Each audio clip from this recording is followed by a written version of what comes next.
The familiar cold wind of fall hit the pine barrens, turning tree leaves red and plucking them off the branches. Piles of fallen leaves build higher, but the next gust carries them, hitting the side of an isolated house with a bronze label reading Gordon Drayle. Some leaves get carried around the corner, pushed into the banks of the still lake. These leaves stay afloat in the water, with only a select few sinking. The sun hardly up, the wooden back door of the isolated house slowly opens with the wind, drawing the attention of the homeowner, sitting in a camouflage, open-able chair next to a fireplace, still burning but slowly going out. He stood up and walked over to the door, slamming it closed. "Damn Indians couldn't hold their own weight," he mumbled, turning back to return to his fire. Turning back around, he felt another cold breeze come. This time, the fire got even lower. The darkness of the just-ending night surrounded him. He continued walking, not being easily afraid of this sort of thing after living in the Pine Barrens for years. He reached his chair before long and grabbed the Model 29 revolver he always had near him in case of a black bear or other creature appearing. It was always better safe than sorry. Feeling the weight of his eyes hurt at the glow of the sun, he eventually decided it was time to rest. He made the turn, now with his revolver, back into his house, closing the back door. He attached the lock on the inside and walked towards his bedroom. Laying down when the sun rises usually wasn't his thing, but tonight it seemed right. Revolver on his bedstand, he faded away. The loud noise ricochets through the wooden house, causing Gordon to instantly wake up, unaware of what he had heard. He lies in bed, waiting for the noise again. Nearly jumping up, he grabs the revolver and points it at the bedroom door, waiting for the sound again. A loud thump seemed to come from right behind him. He spun around right away to see a brown blur fly up as another thump sounded, but this time on the roof above. Out the window, footsteps were visible right in front of the lake. "Sound was a footstep," he thought to himself, confused. A clicking sound echoed above his head. Again and again, the click on the tiles of the roof being hit with something sounding like metal. Near impossible to decide if he should leave to witness this thing for himself or stay still and be safe. Eventually, after much waiting, the noises stopped. No tile hitting, no walking, only Gordon hearing his own deep breath, trying to stay silent. Suddenly, the noise familiar to any hunter, pulling skin or tearing fabric, broke the silence. A large gust of wind picked up, and a large thump was heard from the backyard. Curiosity driving him crazy, he made sure his revolver was loaded and ran through the kitchen, out the back door. In shock, he stayed still, wordless. The bottom half of a white-tailed deer laid on the ground with leaves blown over it. Blood dripped right off the roof, hitting the ground next to him, where it had already begun a small puddle. Gagging and disgusted, he closed the door again, thinking of any possibility or explanation. Eventually, he decided that he couldn't leave this corpse lying in his backyard. It could attract some unneeded attention from bears, shocked hunters roaming the area, or worse, that thing. Walking out the back door, he sits in shock once more, but this time thinking as he stares.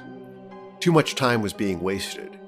He walked towards the body and grabbed a hold on the leg of the bottom half of the deer. Dragging it, a small amount of blood drips from what was left of the intestines. Choking up, Gordon closed his eyes as he dragged it further away from his house. Opening them once, he regained his thoughts. He saw the footprints. Easily identified as deer footprints due to the distinct shape, he began to question if this thing pulled the deer onto the roof or if this deer jumped to the roof. No, that left too many questions. Even if this deer somehow managed that impossible jump, what explains the missing half? What explains the parade of noises on the roof? This thinking would rattle in his mind like a poison for minutes on end, constantly trying to think of a reason. Not knowing what to do from being unconditionally fragile from these questions, Gordon simply dragged the legs to the first thing he saw: the lake. With one kick, the leg sunk into the ever-clear abyss, filling the crystal water with a morbid tint of red. Gordon, after a bit more processing, had a brilliant idea. the hunting camera he had set to film deer walking around his house. Jogging to the camera, which was strapped to a tree right beside his fireplace in front of the lake, he unstrapped it at a speed he didn't even know he could force. Flipping the camera backwards and taking the film out, Gordon pulled out his flashlight and placed it behind the film, showing the tan and black images. Nothing. The camera had taken 6 pictures, meaning it felt or tracked motion, but they were empty. Simple leaves blowing over his head and into the lake. Sometimes the camera was at a slightly altered angle, nothing harder to explain than simply a wind gust. With a sigh, Gordon thought once more in his head, absolutely nothing.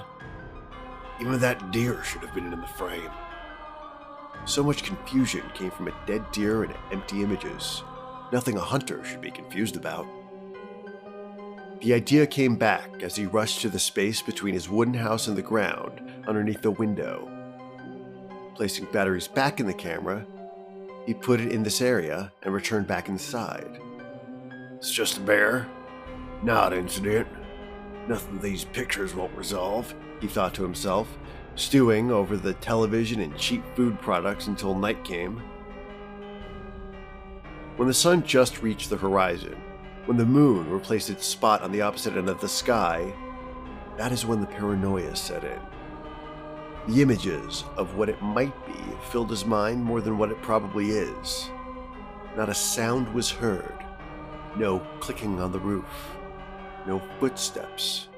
No spreading of fabric or flesh. Pure silence filled the entire night. That did not stop Gordon from receiving no rest, revolver in hand. Until the sun began to rise, he sat right there, watching the television to take his mind off what was most likely something stupid he would tell his grandchildren one day. Gordon did not move from his select spot until the sun came to the center of the sky.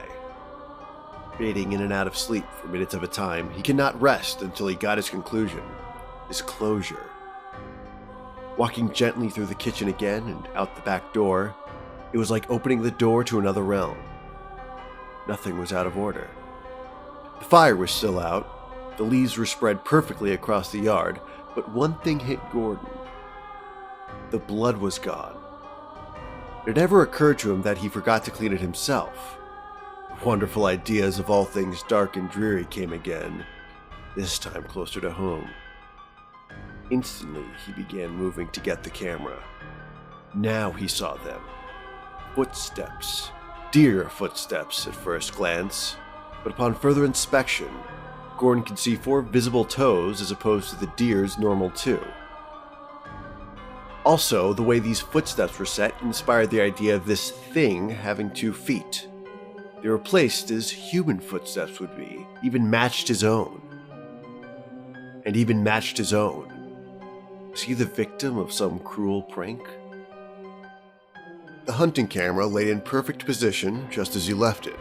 No water was near the camera, so no rain came to wash the blood away. With a pull of both hands, the camera slid loose. Again, removing the batteries, he took the film out and placed his small black flashlight under the film. 2 legs stood perfectly in front of the camera. For 3 solid images, these legs stayed in a motionless state. A tail was nearly touching the ground behind them, but inches above contact. 4 curled spikes that he estimated to be the size of his middle finger spread up the bottom of the tail. The camera data remained blank after that. The camera was under the window of the bedroom. So was this thing returning to my window to see if I was there? Gordon said out loud, but hardly loud enough for even himself to hear. He decided that this would be the last night. The police would laugh him off, even with these footprints and pictures. He had a bad reputation for being subject to speculation and the like for his whole life, and was laughed off by police before. Hunting was his only release, his only given skill. His secluded area surrounded him in what was paradise, now a tomb for his paranoia. No more. This mutant freak of nature would not force him out of his house. This creature would not end his once beautiful reign over this kingdom. Never. One more night, and it would be settled. One more night, and this useless misery could end. Gordon went out and began the 2-hour drive away from home, purchasing 2 full bottles of straight whiskey. Some think we need to keep him up for the night and calm him down. The drink that accomplishes both at once seemed perfect. The ride back, now that was a stretch. The entire ride was filled with ideas. If he should alert the police, if he should tell a friend, how many times would he be open to being laughed at and separated? Never again. Upon arrival, it was almost noon. Roughly 10 or 12 hours to pass before he was sure to lure this thing out. He sat in the openable camouflage chair next to the still-out fireplace in the backyard and watched the woods. 2 days of this would be nothing in the minds of anyone else, but his paranoia was not easily shed. After drinking half of the first whiskey bottle, he finally got some rest he had needed for the past 2 days. In that small chair, he leaned to his right side and faded off. Gordon opened his eyes and immediately saw something wrong. The fireplace had been lit. The fire was of average size and even had wood stocked in the fireplace. The sun was down and the moon had yet to take its spot in the sky. Alcohol can extend the sleep, but the fire? He thought as he stared confusingly at the flame. Gordon began to aim his revolver, which never left his left pocket except for when he bought the whiskey, around in the air in the hopes of seeing something. A sudden gust of wind came again, this time feeding the fire and forcing it to grow slightly, as a loud thump sounded on his roof again. The dark, black shape rose on his roof slowly, and he saw the spiked tail and wings where arms should be. Frantically, he ran toward the house. Opening the door with one hand, he slammed it behind him as hard as he could, causing some glass cups to crash on the floor. He locked his door and ran into his room, closing that door as well. Back against the door, he stared over his bed, across the room from him. The window had the whole of the night behind it. The black void was shapeless around the edge of the lake. Suddenly, the loud thump sounded again. It was outside the window, but more to the side. Then, the movement.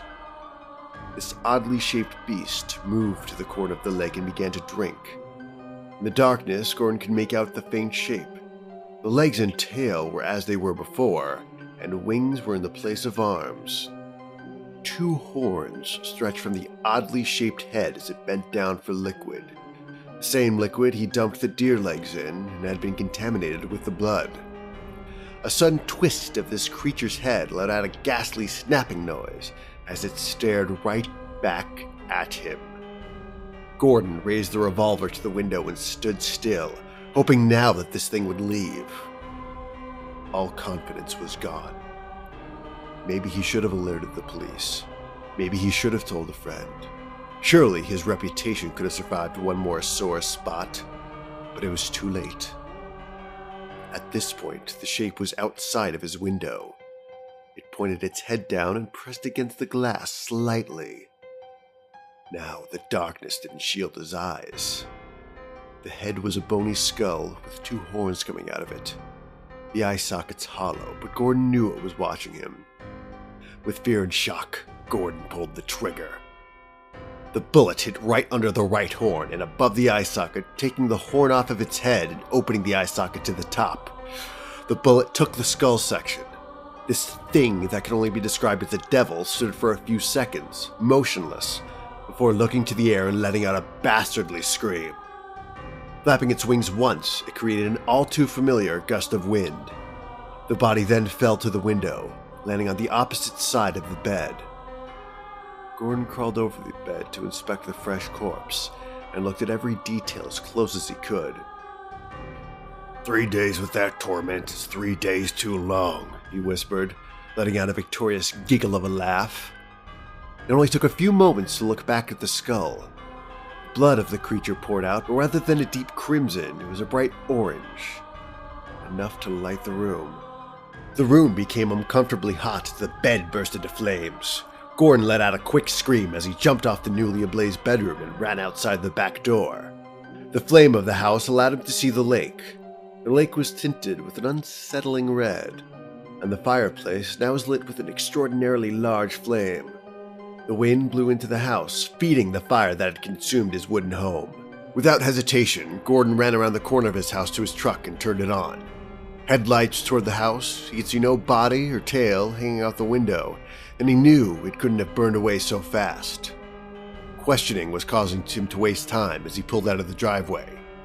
Out of his rearview mirror, as he left his once wooden paradise behind him, he saw something so beautiful, so twisted, so tormenting. An odd shape flying over his blistering hot house, tail behind it with two horns.